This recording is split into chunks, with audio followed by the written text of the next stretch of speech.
안녕하세요. 새로운 한 주가 시작되는 월요일입니다. 주말은 잘 보내셨는지요? 항상 월요일이 되면은 사주 알아맞히기 동영상으로 여러분과 대면하게 됩니다. 자, 이번 주에도 전주에 내드린 문제 풀어드리고 이번 주 새로운 문제 내드리는 그런 순서로 진행해 보겠습니다. 자, 그러면 전주 문제부터 풀어드리겠습니다. 자, 이 사주가 전주에 여러분한테 내드렸던 문제가 되겠죠. 기해년, 을해월, 병자일, 정유시에 태어나신 남자분이시네요. 문제는 뭐였죠?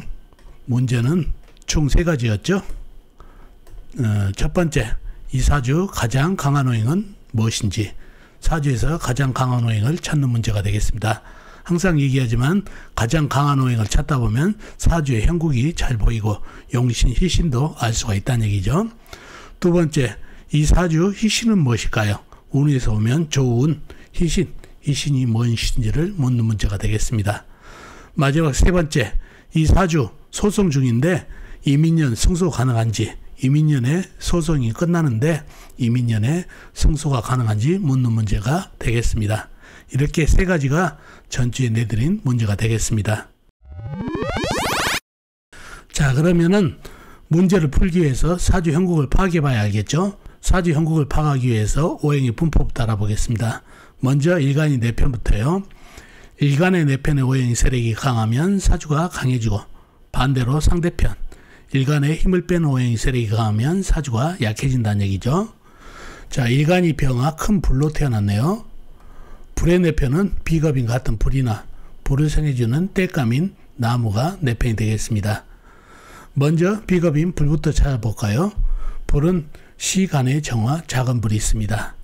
그리고 다른 데는 없고 지장간에 없고요. 다음에 불을 생해주는 땔감인 나무를 찾아볼까요? 나무는 월간에 을목 작은 나무가 있습니다. 그리고 다른 데는 없고 지장간, 연지 해수안의 간목 큰 나무, 월지 해수안의 간목 큰 나무가 암장되어 있네요. 자, 그러면 나와 있는 4편은 정화 작은 불과 그 다음에 을목 작은 나무 뿐이네요. 나머지는 지장간에 들어있는 나무 뿐이고요. 이러면 사주가 약해질 가능성이 많은 사주가 되겠죠. 자, 상대편도 한번 찾아보자고요. 뭔가요? 일간의 힘을 빼는 오행.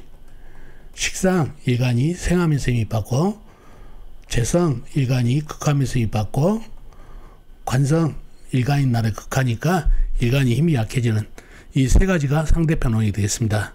식상은 뭔가요? 불이 생해준 오행이니까 흑, 재성은 불이 극한 오행, 쇠, 관성은 불을 극한 오행, 물이 되겠습니다. 먼저 식상인 흑부터 찾아볼까요? 흑은 연간에 기토 작은 흑이 있습니다. 그리고 다른 데는 없고 지장간, 연지 해수안의 무토 큰 흑, 월지 해수안의 무토 큰 흑이 암장되어 있네요. 다음에 재성인 쇠를 찾아보자고요. 쇠는 시지에 유금 작은 쇠가 있습니다. 그리고 다른 데는 없고 지장간에 없고요. 다음에 관성인 물을 찾아봅니다. 물은 연지의 해수, 월지의 해수 큰 물, 일지의 자수 작은 물이 있네요. 그리고 다른 데는 없고 지장간에 없고요. 자, 그러면 상대편의 세력이 대단하죠. 나와 있는 거는 기토 작은 흙, 유금 작은 쇠, 해수 큰 물, 자수 작은 물까지 4편이 나오는 을목과 정화뿐이다 보니까 사주가 약해졌습니다. 자, 이 사주에서 가장 강한 호행이 뭘까요? 뭐 때문에 사주가 약해졌을까요? 자, 먼저 기토, 흙은 기토 작은 흙과 그 다음에 해수안의 무토 뿐인데 사주에 물기운 해수에서 큰 물이 2개 있고 큰 물이 합쳐졌고 작은 물까지 합쳐지다 보니까 물살이 가장 세죠. 그러니 흙들은 흙탕물이 되어버렸네요. 그러니 이 사주에서는 흙의 기운이 물에 쓸려 내려가서 힘이 하나도 없습니다. 그러면 오행 중에서 흙은 강하지 않고, 그 다음에 나무는 어떤가요? 나무는 을목 하나, 작은 풀 하나 있죠. 그리고 해중의 간목이 있는데 이 나무가 어떤가요? 역시 사주의 물기운 때문에 젖어버리고, 작은 나무 젖어버려서 수다부목이 돼버렸죠. 그리고 해중의 간목들도 다 물속에서 썩어가고 있고, 그래서 나무 기운도 강하지가 않습니다.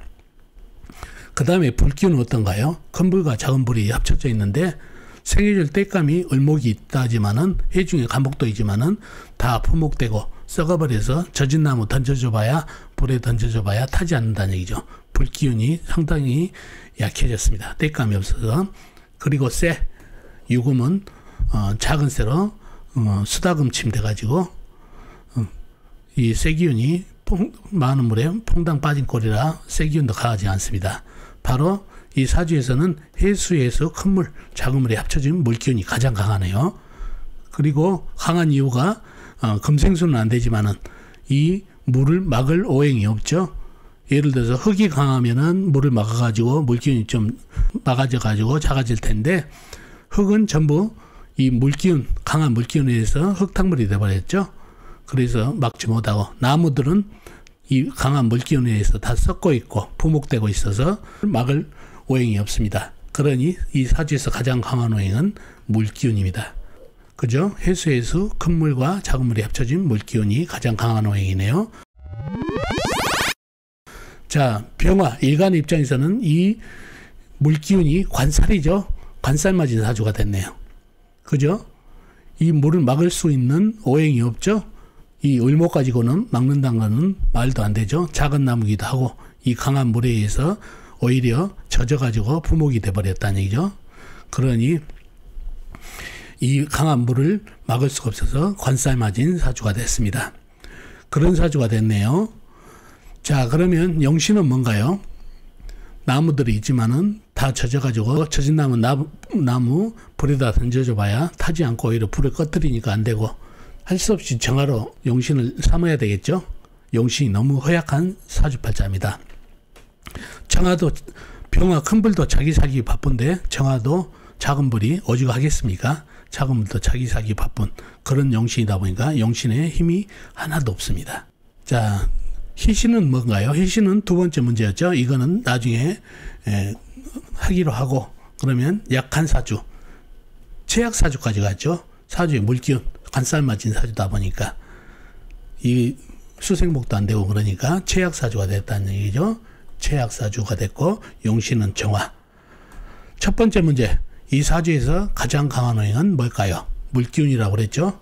해수에서 큰 물, 자수 작은 물까지 합쳐진 물기운을 막는 오행도 흙도 거의 흙탕물이 돼버리고 나무도 큰 나무가 지장간에 있지만은 다 젖어버리고 을목 작은 나무도 이 물을 막지 못한다는 얘기죠. 그래서 가장 강한 오행은 물기운이 되겠습니다. 관살 맞은 사주가 됐죠.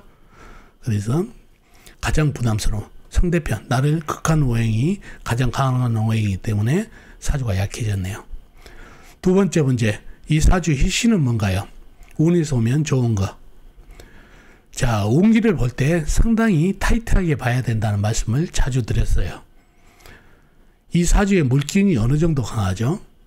해수해수 자수가 상당하게 강한 물기운입니다. 거의 강이 범람할 정도로 강한 물이라는 얘기죠. 만약에 간목이나 인목이 오면은 어떨까요?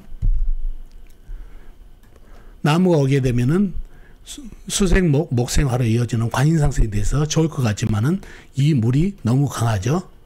나무가 어중간한 나무 들어가지고는 물에 젖어가지고 목생화가 안 된다는 얘기죠. 젖은 나무 아까도 얘기했지만 불에 던져줘봐야 연기만 나고 오히려 불을 꺼뜨릴 수가 있다는 얘기죠. 그래서 어중간한 간목, 인목, 큰 나무가 온더라도 운을 제대로 못 받는다는 얘기예요. 자, 그러면은 뭐가 희신일까요? 바로 오히려 어중간한 나무보다는 술토 있죠. 술토 이렇게 큰 흙이 오면 좋겠습니다. 마른 흙, 그것도 진토라든가 이렇게 오면은 진토는 젖은 흙이다 보니까 물을 막지 못한다는 얘기죠. 그래서 술토가 가지고 물을 막아줄 때가 오히려 더 낫겠네요. 어중간한 나무보다도. 그래서 희신은 흙이다. 자, 희신을 흙으로 잡았지만은 운을 볼 때 타이트하게 봐야 된다고 그랬죠. 만약에 운에서 갑인이라는 운이 오면 어떨까요? 간목하고 인목하고 동시에 온다면은 그러면은 충분히 큰 나무 두 개가 이 많은 물을 흡수하고 젖지는 않겠죠. 목생화가 되겠다는 얘기예요. 또 운에서 갑술이 오면 어떨까요? 갑술이 오면 갑목은 목생하고 나무 물기운을 빨아들여서 불에 던져지니까 좋고, 술토가 물을 견제를 해주니까 이 수생목이 되고 목생화까지 이어질 수 있는 게 이 술토가 물을 견제해 주기 때문에 가능하다는 얘기죠. 갑술은 괜찮다는 얘기죠. 이렇게 운기를 봤을 때 어떤 운기가 희신이다 이렇게 정해드리지만은, 이렇게 운기는 하나만 오는 게 아니지 않습니까? 천간지지로 운이 오기 때문에 천간지지에 어떤 운기가 오면은 좋은지를 알아야 된다는 얘기죠. 자, 예를 들어서 술토가 희신이라고 그랬는데 무술이 오면 어떤가요? 더 좋죠. 이 많은 물기운을 갖다가 큰 태산 같은 천간지지의 흙들이 막아져 버리니까 얘가는 숨을 쉴 수가 있다는 얘기죠. 또 예를 들어서 경술이 온다.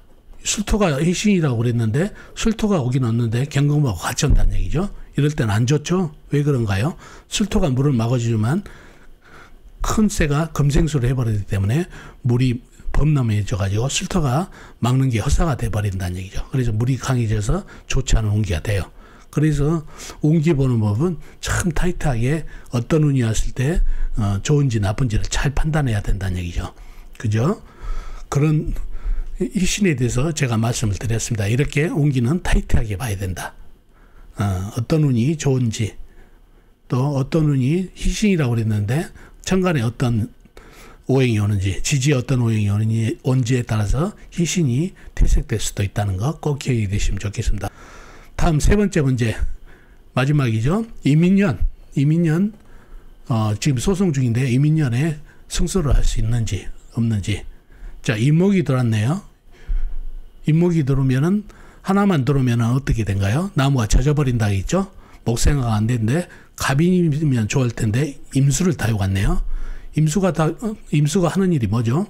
바로 임병충이죠. 바로 불을 극해버린다는 얘기죠. 그리고 임목은 목생화가 될 것 같지만 이 많은 물에 젖어가지고 목생화가 안 된다고 그랬죠.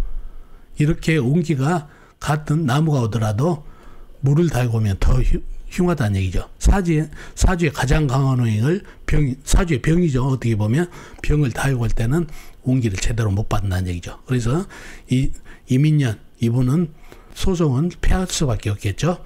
임수가 뭡니까? 관이죠. 관제를 맞은다는 얘기죠. 관제수, 소승수 거기서 지게 된다는 얘기죠. 흉신이기 때문에. 임목은 아무 역할을 못하죠. 때감으로서 목생화가 될 것 같지만 이 많은 물에 의해서 젖어버려 가지고 목생화가 안 되죠. 젖은 나무 오히려 불을 꺼버린다는 얘기죠.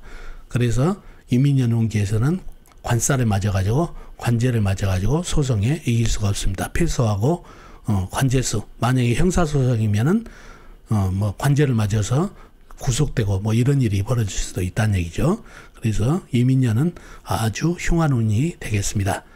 오늘은 이렇게 운기 보는 법이 오늘은 중점입니다. 사주 원판에 따라서 운기 보는 법도 달라진, 이렇게 세밀하고 세세하고 타이트하게 운기를 봐야 제대로 된 운기를 볼 수 있다는 거 꼭 기억해 두시기 바랍니다. 자, 그러면 이번 주 문제 내드리도록 하겠습니다. 이 사주가 이번 주 여러분한테 내드리는 문제가 되겠는데요. 갑인년, 병인월, 개미일, 개시에 태어나신 여자분이십니다. 다시 한번요. 갑인년, 병인월, 개미일, 개시에 태어나신 분 사주입니다. 여자분이시죠. 자, 문제는 뭐죠? 이번 주 문제는 총 3가지입니다. 첫째, 이 사주에서 가장 강한 오행은 무엇일까요? 가장 강한 오행을 찾는 문제가 첫 번째 문제입니다. 두 번째 문제, 이 사주 역마살은 도움이 되는 역마살인가요? 역마살의 작용력을 묻는 문제가 두 번째 문제입니다. 세 번째, 이분 20대부터 이민을 가서 살아도 될까요? 일찍 이민을 가도 되는지 묻는 문제가 세 번째 문제입니다. 이렇게 3가지가 이번 주에 여러분께 내드리는 문제입니다. 자, 이렇게 전주에 내드린 문제 풀어드렸고 이번 주 새로운 문제도 내드렸습니다. 자, 이번 주 문제도 여러분의 힘으로 아는 만큼 풀다 보면은 사주 실력이 늘어나겠습니다. 댓글로도 이번 주 문제를 남겨놓으시면은 나중에 여러분이 실력이 향상됐을 때 복귀가 가능하니까 댓글도 많이 남겨놓으시면 좋겠습니다. 자, 어떻습니까? 사주하러 마치기 도움이 되셨나요?